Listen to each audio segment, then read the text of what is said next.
No matter how good the kid or the parent, sometimes children are just plain disrespectful. They say mean things, and even though you're the grown-up, it can still hurt.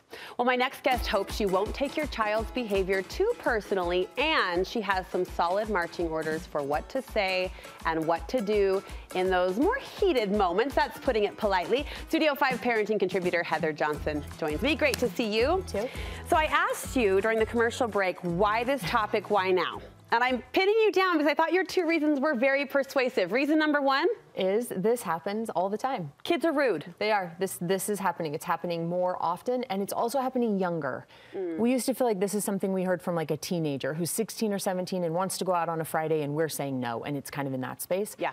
But we're really hearing like 2, 3, 4, 6-year-olds saying, "I hate you, Mom. You're the worst." So we're hearing it younger too. Reason number two why we're talking about this. Just say it how you said it to me. Just because we don't do it right. We're handling it in a really unhealthy way, inappropriately, right? Poorly. Is that what I said? Poorly. Because we're doing a really poor job at handling this one. And it just makes things worse. It contributes to it, it makes it worse, and it perpetuates it. So it's all around us, and we can do better. We absolutely can do better at handling it. If you're okay, I'd love to center our conversation around that ouch phrase, I hate you. I hate you. It flies out of their mouth. Right. Talk us through how these principles might apply to a moment or a phrase like that. First, you say there's a translation that has to happen, Mom and Dad. There is, and we want to be really good at translating. And even before we get there, sometimes translating is really challenging because we ask ourselves, why do you say this to me? You don't say this to your dad. Your teacher. You don't say this to your teacher or someone at church or the neighbor's mom. I watched Emmy flirt with her dance teacher the other day, and I was like, where is that treatment for me? Yeah, it's exactly right. And we go to, well, I'm the one who X, Y, and Z for you, and I'm the one who, and we go that route. We need to understand before we get into any ways that we're going to handle this different, that if we are getting that treatment, it's because they're not afraid of us. Now, for just a second, that's a huge compliment, because what it means is when a child or a teenager isn't afraid, they will show you their greatest expanse of emotions. They will let you see all of it. Their widest and biggest emotions they will give to the person they trust the most. Right? And so we're getting that because they're not afraid. We often say to our kids, well, you disrespect me, or you respect your dad more than me, or your dance teacher more than me.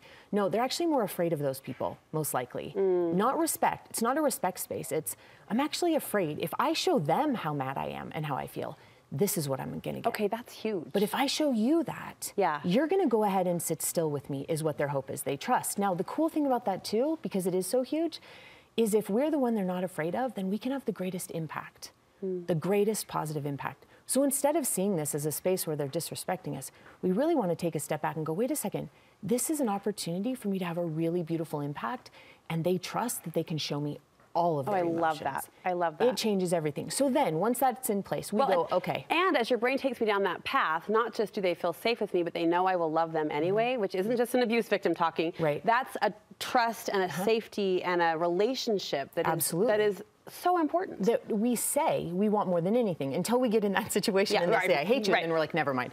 All of my values go out the window. So if we can keep that in mind, then all of a sudden we're in this position where we have to do a much better job translating. When they say, I hate you, they're not saying anything about us. They're not actually saying, I hate you. Now, we've been in these situations. Have you ever said something to someone and they repeat it back and you go, no, I know those are my words, but that's not actually what I meant. Same thing with our kids. They're not actually saying that they hate us. You know what they're saying? They're saying, I'm really frustrated. They're saying, you can't see that there's something that I want. They're saying, you don't understand me. And lots of times as they get older, they're saying, why can't you just validate me? Why can't you just see me? If we're really good translators, they say, I hate you. We hear, I'm frustrated. They're really frustrated. We hear they want something that they're not getting, or we need to hear they're looking for validation. We've got to be really good at translating. So you're almost just la la la la la to the I hate you. I mean, it's just going to roll off. Yes, because we can't make it about us. They're not actually saying I hate you. They're saying I'm so frustrated. I don't know how else to tell you this. And I need your attention so that you'll attend to me. Now, I've got really littles, so translate this across the age spectrum for us. But in our house, we don't say hate. Is that a fair ask to make of kids from 2 to 18? We don't say hate? Yes, absolutely. That can be a rule in your home. The problem is when they say hate, our response is we don't say hate. Do I say that? No, not then. Because they're not actually saying I hate anything. They're saying, can you hear me? Okay. Will you attend to me? You can teach them that when you're randomly driving to dance 3 days later. Okay. They know full well that's not a word. In the moment, I'm not saying take that word out of your mouth. In the moment. That was my mom thinking. Yes, in the moment they're saying, will you understand me? Okay. And when we say, hey, we don't say hate. We just said, I don't care to understand you. Okay. Because I'm going to teach you right now. And they go, see, look, my mom doesn't get it again. Okay. That's what they hear, no matter the age. So yeah, teach them that. Just hold on to it for a second. Yeah. And don't imply it or put it right in that space. We also want to make sure that when we're translating that we give very, very generous interpretations. Very generous. Now, I love the word generous. Explain. Very generous. We want to make sure that when that translation comes and we're trying to decide what they're saying, that we're very generous in what we decide. They must be having a really, really hard day to use words like that towards me in the kitchen. I can do better at hearing them. They must not feel heard or validated. There must be so much on their mind, and maybe I haven't set aside time to listen to them. Those are very generous interpretations of I hate you. Very generous. Now, here's the thing. As parents, we think we need to be generous for our kids, and we do. It's a kind thing to offer. We actually need to be generous in our interpretation for us, because however I interpret the I hate you is going to then dictate how I feel and in turn how I act towards that child. So that generous interpretation isn't just to help them. It's to help us. It's so that we can manage our own emotions, so that we can sit still. So we want to give as generous an interpretation as we can possibly give when we get those words, anytime, but especially And again, if I'm words. taking your words into a far-reaching application so I can love that child and honor that relationship for years to come. Absolutely. Yeah. And that happens when I show up as who I want to be. Now, this then leads to this co-regulation space. We've heard this word a ton. Yeah. And we've talked about it. When we co-regulate in these situations, it just means that when our kids go up and say, I hate you, and yell and scream, we don't go with them. Okay. Right? It means that we need to make sure that we stay flat, even though they're elevating. And that's really important. You want us to be a coach in this situation. Yeah, we want to look at the situation and go, okay, here's where we're at. And good coaches say, where do I want to go? And so what do I need to do in between to get us there? Good coaches also, and back to your example of, can I say, don't say hate right here? Good coaches don't just show up on game day. Good coaches do their best work when it's not game time, right? So that game time looks different. So to be a good coach as a parent means that you're saying to them, on the way to dance, on a completely different situation, you know, there's going to be times when you and I probably don't see eye to eye. What are some ways when that happens that we can talk about it with respect?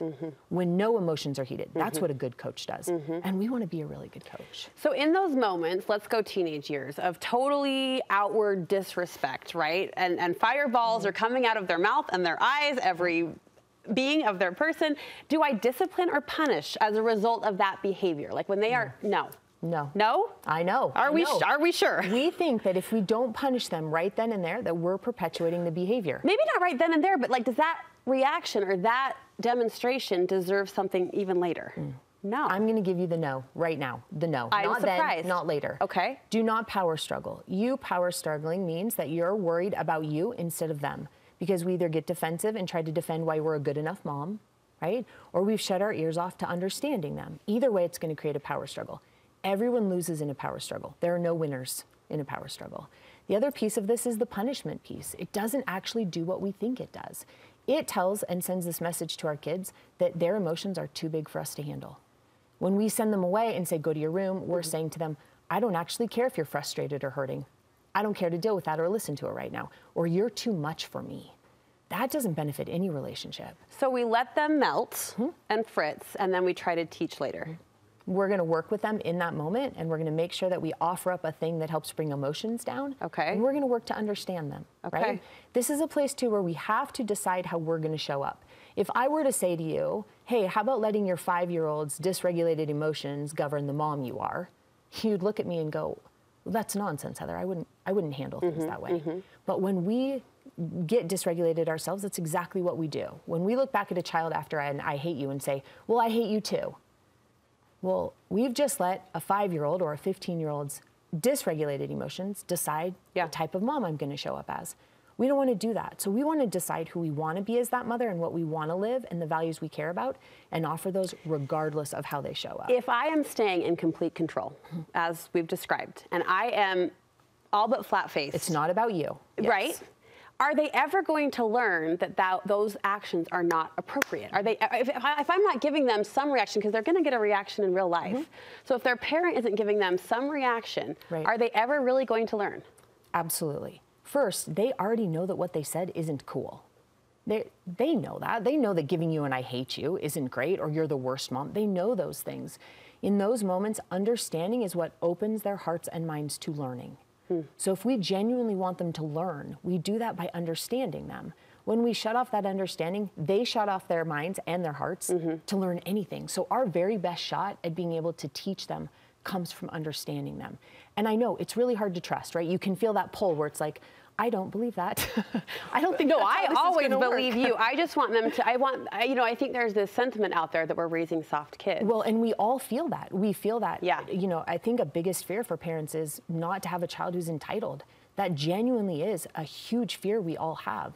Entitlement isn't a byproduct of understanding. We want to understand them so that we can teach them, so that we can say, hey, you know what? Feeling that mad, that's a real thing. Yeah. Remember, if our kids don't experience emotion, they never learn the tools to manage them. Emotions they don't feel, they never get to learn to manage. Yeah. So it isn't about dismissing them. It isn't saying what you did is okay. It's actually creating a space where they can listen and learn and then be taught, so the next time they know how to manage them different. So got it. Really quick, you're not going to say, I hate you in response. You're not going to give them back. Right. That same thing. Right. You are not going to say, you're the worst, go to your room and send them away, right? A really common response is when we look at them and we say, I just bought you this, this, this, and this, and now you're going to talk to me that way? Or you're so disrespectful. None of that is going to help them learn or connect you or do anything positive. Really quickly, what can we say? We're making our producers sweat. I'm sorry. We are going to look at them and we're going to say, you must be really frustrated to speak to me this way. Acknowledge the emotion. Absolutely, and you're going to acknowledge that.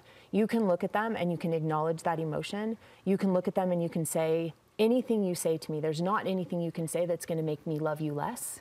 You can offer them that. And if you're having a hard time regulating your emotions, you're going to look at them and say, you must be really frustrated or so mad to be speaking this way. Let me take a minute to get calm, to stay calm, and then I'll be back and let's talk this through. And teach them models Those are your approaches, right? Okay. Those are your approaches. But we're going to withhold the, you're disrespectful, I buy you everything, I just paid for your college. We're going to avoid that. And we're going to model the better behavior and control ourselves. This was really insightful. We love you, Heather. We appreciate you. Thank you so much.